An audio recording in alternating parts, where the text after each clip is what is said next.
السلام علیکم جی، آج کے سیشن میں ہم بات کرنے والے ہیں کولوسٹرم یعنی بولی کے بارے میں کہ یہ کتنی مقدار میں جانور کو دینا چاہیے، کیوں دینی چاہیے اور اس کے کیا فوائد ہیں۔ ترقی یافتہ ممالک میں سب سے پہلے بولی کے معیار کو چیک کیا جاتا ہے کہ وہ جانور کو پلانے کے قابل ہے یا نہیں۔ اگر نہیں ہے تو اس کے مبادل کولوسٹرم ڈپریسر یوز کیا جاتا ہے۔ اور دوسری طرف ہمارے کچھ لوگ جانور کی جیر گرنے کا انتظار کرتے رہتے ہیں اور بچے کو بولی نہیں پلاتے۔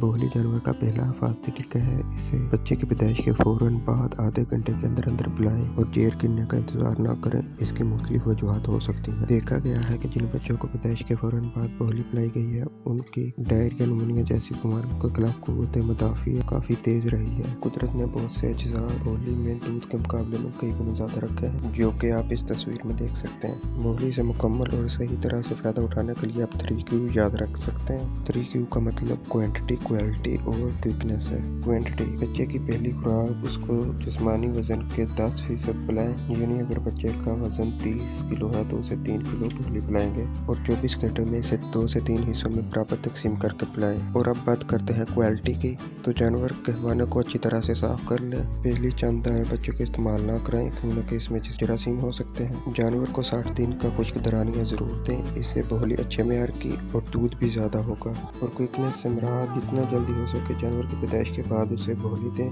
یہ اس کا پہلا حفاظتی ٹیکہ ہے اور مختلف بیماریوں سے بچنے کے لیے قوت مدافعت پیدا کرتا ہے۔ 3Q بچے کے وزن کرنے، بلوغت میں جلد آنے اور زیادہ دودھ دینے میں کافی مددگار ثابت ہوتا ہے۔ اگر ویڈیو پسند آئی ہو تو لائک کر دیں، چینل کو سبسکرائب کریں تاکہ آنے والی ویڈیو کا نوٹیفکیشن مل سکے۔